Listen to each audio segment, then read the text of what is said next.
Bismillahirrahmanirrahim. Dear and respected students, Assalamu alaikum and welcome to all of you in this class. Today we will discuss about the characteristics of phylum Porifera. तो आइए देखते हैं कि इस phylum Porifera के अंदर जो organism पाए जाते हैं उनके कौन कौन से करेक्टर्स हैं कि जिनकी बेस के ऊपर हम कह सकते हैं कि ये ऑर्गेनिज्म जो हैं ये फाइलम पोरीफेरा के साथ बिलोंग करते हैं। सबसे पहले तो ये देखते हैं कि जो फाइलम पोरीफेरा जो पोरीफेरा टर्म है ये सबसे पहले किसने इसको इंट्रोड्यूस करवाया। तो एक साइंटिस्ट है जिसका नाम है रॉबर्ट ग्रांट। इसने फर्स्ट टाइम इस फाइलम पोरीफेरा है इस टर्म को इंट्रोड्यूस करवाया और इस फाइलम पोरीफेरा के अंदर जितनी भी ऑर्गेनिजम्स हैं वो चूंकि उनकी बॉडी के ऊपर पोर्स होते हैं, ये पोर बियरिंग एनिमल्स हैं, जिसकी वजह से इन ऑर्गेनिजम्स का जो ग्रुप है, इन ऑर्गेनिज्म का जो फाइलम है उसको फाइलम पोरीफेरा का नाम दिया गया। और कॉमनली इन ऑर्गेनिजम्स को स्पॉन्जेस कहते हैं, ठीक है। यानी कि इस फाइलम पोरीफेरा के अंदर जितनी भी ऑर्गेनिजम्स हैं उनको आम जुबान में हम स्पॉन्ज कहते हैं। और इनकी जो अगर हम हैबिट्स की बात करें, हैबिटेट्स की बात करें कि ये कहाँ पे पाए जाते हैं, तो मोस्टली दे आर मैरीन, यानी मैरीन वाटर के अंदर ज़्यादा होते हैं, लेकिन some species are also present in the fresh water. तो जब हम इसकी बॉडी ऑर्गेनाइजेशन की बात करते हैं तो ये मल्टी सेलुलर है, लेकिन इसके जो सेल्स हैं वो आपस में ऑर्गेनाइज होके टिश्यू नहीं बनाते और टिश्यू मिलके ऑर्गन नहीं बनाते। यानी जब टिश्यू नहीं बनेगा तो ऑर्गन कैसे बनेगा? इट मीन्स कि these organisms are multicellular but there is no tissue and organ system. और जब हम इसकी शेप की बात करते हैं, इसकी सिमेट्री की बात करते हैं कि इसकी बॉडी की सिमेट्री कैसी है, तो ये जो एनिमल्स हैं ये एसिमेट्रिकल है, या कुछ स्पीशीज ऐसी होती हैं जिनमें रेडियल सिमेट्री पाई जाती है। अच्छा, इसके अलावा इन ऑर्गेनिजम्स के अंदर जो बॉडी कैविटी होती है उस बॉडी कैविटी को हम स्पोंजोसील कहते हैं। तो ये जो स्पोंजोसील बॉडी कैविटी है, जो टर्म है, ये आपने याद रखनी है। ये अमूमन पेपर में पूछी जाती है कि जो फाइलम पोरीफेरा है या स्पोंजेस है इसकी बॉडी कैविटी को क्या कहते हैं। अच्छा, इसके अलावा अगर हम बात करें कि इसकी जो अडल्ट इंडिविजुअल हैं, क्योंकि एनिमल्स जो हैं वो अमूमन जो है मूव करते हैं, तो इसकी जो इंडिविजुअल्स हैं आया वो भी मूव करते हैं कि नहीं करते। तो देखने में आया है कि जो अडल्ट स्पॉन्जेस हैं स्ट्रेटम के साथ अटैच्ड होते हैं। इट मींस कि they can not move, they are sessile. तो सेसाइल टर्म का मतलब ये है कि वो जो है मूव नहीं कर सकते। लेकिन यही स्पॉन्जेस जब रिप्रोडक्शन का प्रोसेस करती हैं तो रिप्रोडक्शन के नतीजे में जो लार्वा बनता है, तो लार्वा जो है फ्री स्विमिंग है, वो वाटर के अंदर जो है मूव करता रहता है। लेकिन यही लार्वा जब अडल्ट इंडिविजुअल में कन्वर्ट होता है तो ये किसी न किसी चीज़ के साथ अटैच हो जाता है और सेसाइल बन जाता है। लार्वा की 4 टाइप्स हैं। अच्छा, अब देखिए कि ये जो इंडिविजुअल्स हैं, यानी स्पॉन्जेस की जो इंडिविजुअल्स हैं, इनकी जब रिप्रोडक्शन होती है तो इनकी डायरेक्ट डेवलपमेंट नहीं होती, इनडायरेक्ट डेवलपमेंट होती है। अब इनडायरेक्ट डेवलपमेंट का मतलब क्या है कि देखो, ये जो लार्वा होगा इसकी जो शेप है वो अडल्ट से बिल्कुल मुख्तलिफ होती है। देखिए, अडल्ट से साइल है जबकि लार्वा फ्री स्विमिंग है, लार्वा की शेप भी जो है अडल्ट से डिफरेंट होगी। तो इट मीन्स कि इस इंडिविजुअल के अंदर इस स्पॉन्जेस हैं उनकी जो लार्वल स्टेज है उसकी जो शेप है वो अडल्ट से डिफरेंट है। इट मीन्स कि ये इसकी जो डेवलपमेंट का जो प्रोसेस है वो इनडायरेक्ट तरीके से हो रहा है कि पहले लार्वा बन रहा है और लार्वा जो है फिर आगे जो है उसकी कन्वर्जन होती है अडल्ट इंडिविजुअल के अंदर। उसके बाद अच्छा, जब हम इसकी मॉर्फोलॉजी की बात करते हैं तो जितनी भी स्पॉन्जेस होती हैं उनकी बॉडी सरफेस के ऊपर जो है माइन्यूट पोर्स होती हैं जो कि तादाद में बहुत ज़्यादा होते हैं। उनको कहते हैं ऑस्टिया। ये जितने भी ये आपको नजर आ रहे हैं उनको ऑस्टिया बोलते हैं। और एक मेन जो है ओपनिंग होती है जिसको कहते हैं ऑस्कुलम, यानी कि जितना भी वाटर है, वाटर करंट्स जो है इन ऑस्टिया के जरिए से बॉडी कैविटी के अंदर जो है एंटर होता है, और जो वाटर लीक होता है इस स्पॉन्ज से, स्पॉन्ज की बॉडी से, वो इस ऑस्कुलम के जरिए से लीक होता है। यानी यहाँ से वाटर एंटर हुआ, ठीक है, और जितना भी वाटर यहाँ से एंटर हो रहा है जी ऊपर जो है ऑस्कुलम की तरफ जा रहा है, और ऑस्कुलम से ये बाहर मूव कर जाता है। इट मीन्स कि उस वाटर के अंदर जितना भी फूड मटेरियल होगा वो जब वाटर इस ऑस्टिया के जरिए से अंदर दाखिल होगा तो जो स्पॉन्जेस हैं अपनी जो रिक्वायरमेंट के मुताबिक जो उसका फूड होगा वो उसको इंजेस्ट कर लेंगी, और बाकी एक्स्ट्रा जो मटेरियल है, एक्स्ट्रा जो चीज़ें हैं, जो वाटर है, वो ऑस्कुलम के जरिए से बाहर निकाल देंगी। अच्छा, अब हम अगर इसकी ये जो बॉडी वाल है इसको यहाँ पे मैग्नीफाई करके मैंने डायग्राम बनाई है, तो इसको अगर हम देखते हैं तो हमें पता चलता है कि जो स्पॉन्जेस होती हैं वो डिप्लोब्लास्टिक होती हैं, कि इसमें जस्ट 2 लेयर्स होती हैं। एक आउटर लेयर होती है जिसको आप कहते हैं पिन एपोडर्म कहते हैं, और एक इनर लेयर होती है जिसको कोएनोडर्म कहते हैं। यानी ये देखें, ये जो ऊपर वाली ये देख रहे हैं यहाँ पे, ये जो है पिन एपोडर्म है, और ये अंदर जो ये वाली लेयर है, ये जो आप देख रहे हैं, इसको कहते हैं कोएनोडर्म। तो जो पिन एपोडर्म है, जो बाहर वाली लेयर है, इसके अंदर जो है 2 टाइप्स के सेल्स पाए जाते हैं। एक को कहते हैं पिन एपोसाइट्स और दूसरे को कहते हैं पोरोसाइट्स। अब इस लेयर के अंदर देखें कि पिन एपोसाइट्स कौन से होंगे और पोरोसाइट्स कौन से होंगे। तो ये जो सेल्स हैं जो लीनियर आपस में एक दूसरे के साथ जो अटैच हैं, जो सरफेस के ऊपर हैं, आउटर सरफेस के ऊपर, तो ये जो है ये पिन एपोसाइट्स हैं, जबकि ये जो पोरोसाइट्स हैं ये वो सेल्स हैं, यानी पिन एपोसाइट्स हैं, कि जो अंदर की तरफ जो है चले जाते हैं और एक पोर बनाते हैं। यानी ये देखिए ये पोर बना हुआ है, तो ये जो पोर बियरिंग सेल्स हैं उनको आप पोरोसाइट्स कहते हैं। इट मींस कि जो पिन एपोडर्म है उसके अंदर जो है 2 तरह के सेल्स पाए जाते हैं, पिन एपोसाइट्स और पोरोसाइट्स। उसके बाद जो अंदर वाली लेयर है, ठीक है, जो इनर लेयर है, उसके जो सेल्स होते हैं उसको कहते हैं कोएनोसाइट्स कहते हैं, जो पोलर नेक सेल्स कहते हैं, पोलर सेल्स कहते हैं। इसकी शेप यहाँ पे आप देख रहे हैं, ठीक है। और ये जो पोलर सेल्स हैं ये फ्लैजेलेटेड सेल्स होते हैं। उसके बाद ये जो आउटर लेयर है और इनर लेयर है, इसके इन बिटवीन जो है जेली लाइक सब्सटेंस होता है जिसको आप कहते हैं मीजोग्लिया कहते हैं या मीजोहाइल कहते हैं।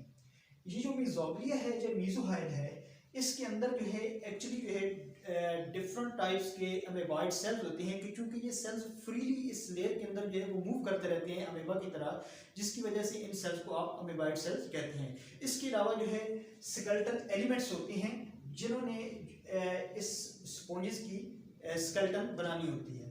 तो आइए देखते हैं कि कौन कौन से अमेबाइड सेल्स इस लेयर के अंदर, मीजोग्लिया के अंदर मौजूद होती हैं। स्क्लेरोसाइट्स, स्पॉन्जोसाइट्स, मायोसाइट्स, आर्कियोसाइट्स। और जो स्क्लेरोसाइट्स हैं ये स्पिक्यूल्स प्रोड्यूस करती हैं, जबकि स्पॉन्जोसाइट्स जो है स्पॉन्जिन फाइबर जो है वो प्रोड्यूस करते हैं, जो कि स्केलेटन बनाने में रोल अदा करते हैं।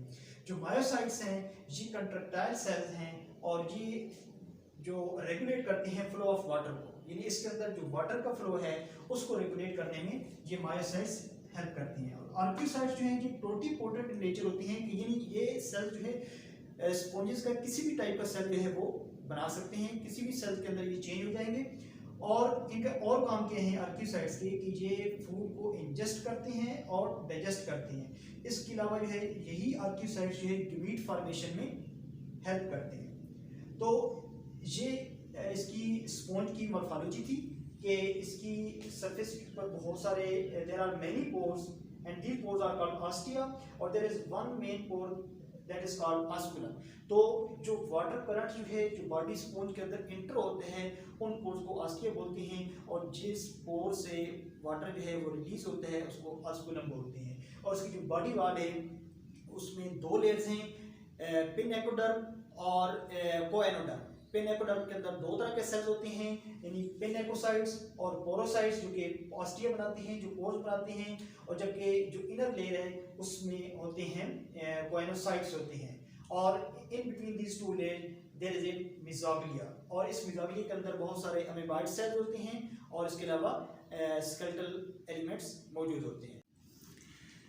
यहाँ पे देखेंगे ये एक कोइनोसाइट सेल दिखाया गया है, इसमें ये कॉलर है जो कि माइक्रोविलाई से बना होता है, और ये फ्लैजेलम है, और यहाँ पे ये देखें जितना भी फूड वाटर करंट से आ रहा है वो फैगोसाइटोसिस का जो प्रोसेस है, यानी कि फूड पार्टिकल जो है फैगोसाइटोसिस के प्रोसेस से इस कोइनोसाइट्स के अंदर जो है एंटर होती हैं। और इसके अलावा ये जो सेल है इसकी जो बेस है, यानी कि ये अटैच किसके साथ होता है, पीछे जो है मेसोग्लिया लेयर के साथ अटैच होते हैं, तो ये सेल मेसोग्लिया लेयर का अमीबोसाइट जो है ना वो दिखाया गया है। अच्छा, यहीं पे अगर ये कलर पिक्चर आपको दिखाऊं, देखें ये एक स्पॉन्ज की डायग्राम है, इसमें ये ऑस्टिया हैं ये सारे पोर्स, और ये ऊपर जो है इसका ऊपर वाला जो पोर है इसको ऑस्कुलम बोलते हैं। तो इस लेयर को यहाँ पे मैग्नीफाई करके दिखाया गया है।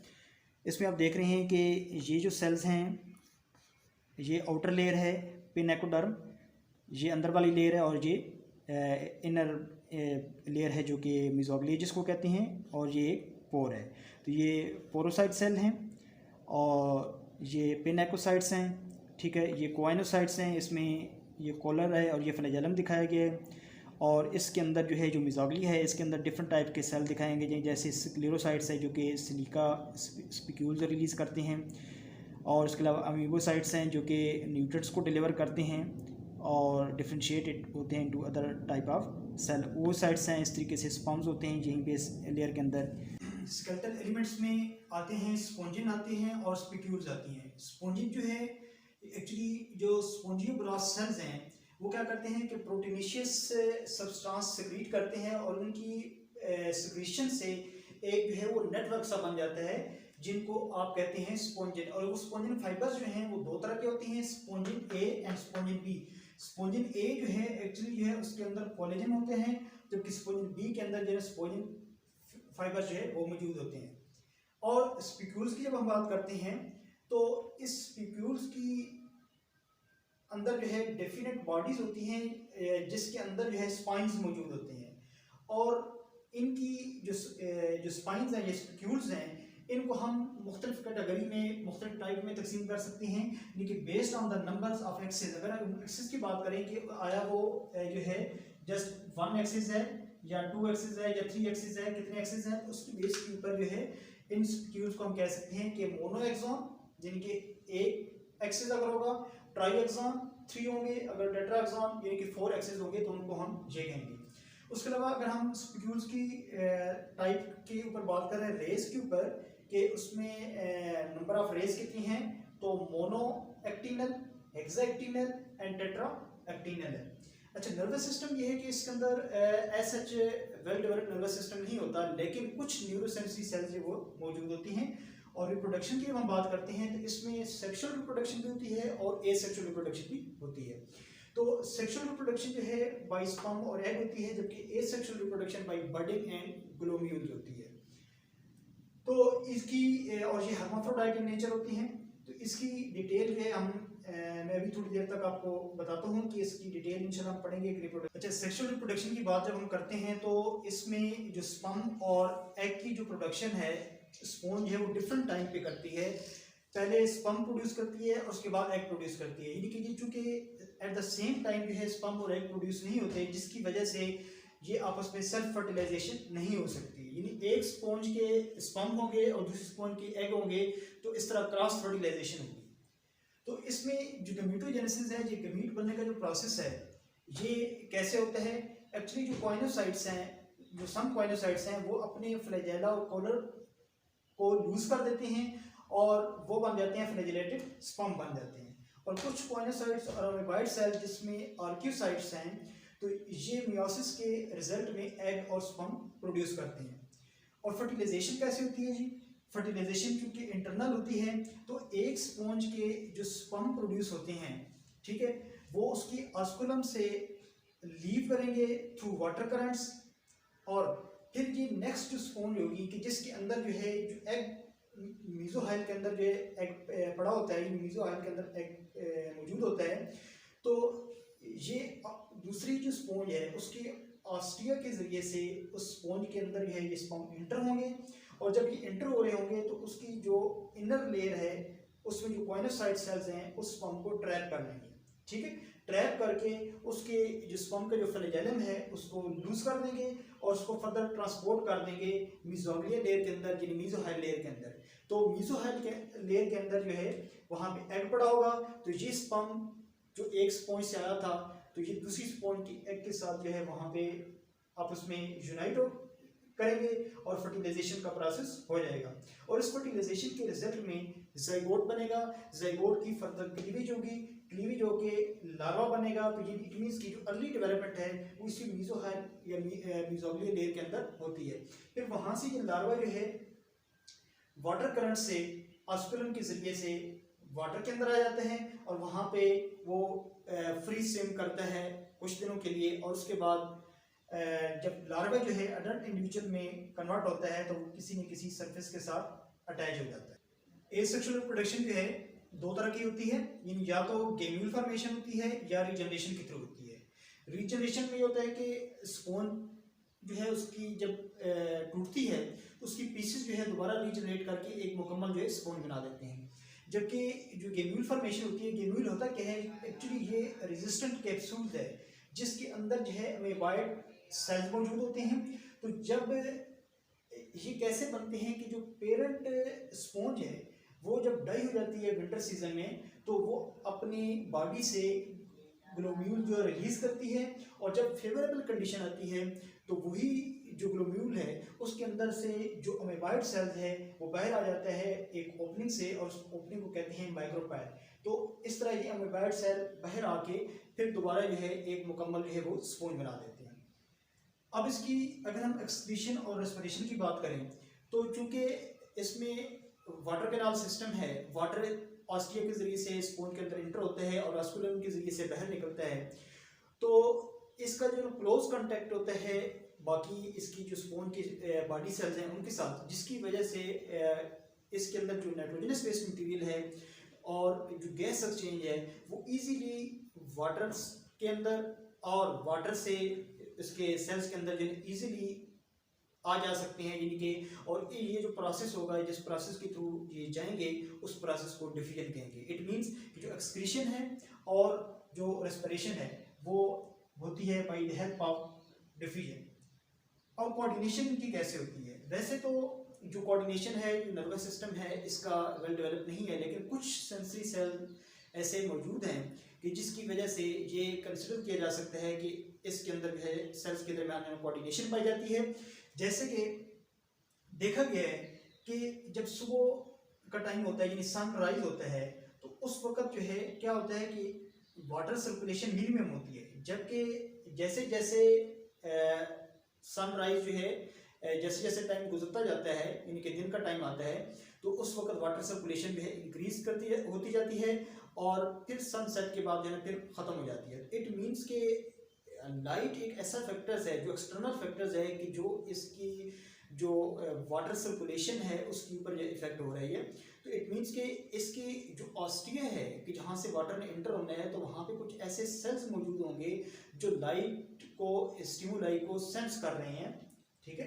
तो जिसकी वजह से और जो ऑस्टिया हैं ऑस्टिया के अंदर जो सेल्स होती हैं आपको पता है कि वो पोरोसाइट्स होती हैं, तो पोरोसाइट्स जो है उसकी कंस्ट्रक्शन होती है, ठीक है। और वो कंस्ट्रक्शन कौन इनहिबिट करता है? लाइट, यानी जब ये कंस्ट्रिक्ट करेंगे तो पोरोसाइट्स जो है ऑस्टिया को बंद कर देंगे, लेकिन जैसे ही लाइट आएगी तो इसकी कंस्ट्रक्शन ख़त्म हो जाएगी, ये रिलैक्स होंगे। जब रिलैक्स होंगे तो पोर ओपन हो जाएगा तो वाटर इजीली जो है वो सर्कुलेट करता रहेगा। उसके बाद कुछ इंटरनल फैक्टर्स भी होते हैं, उसमें ये देखा गया है कि जो गोइनोसाइट्स हैं बाज़ औक़ात वो जो वाटर सर्कुलेशन को किसी भी टाइम पे उसको स्टॉप कर देते हैं साइमल्टेनियसली। कभी वाटर सर्कुलेशन को जारी कर देते हैं और कभी इसको स्टॉप कर देते हैं। तो हालांकि बहर एक्सटर्नल फैक्टर इसमें रोल अदा नहीं कर रहा होता। इट मीन्स कि कुछ अंदर ऐसे सेल्स हैं जो इसको कम्युनिकेट कर रहे हैं और ताकि वाटर करंट्स जो है या वाटर जो सर्कुलेशन है वो स्टॉप हो जाए।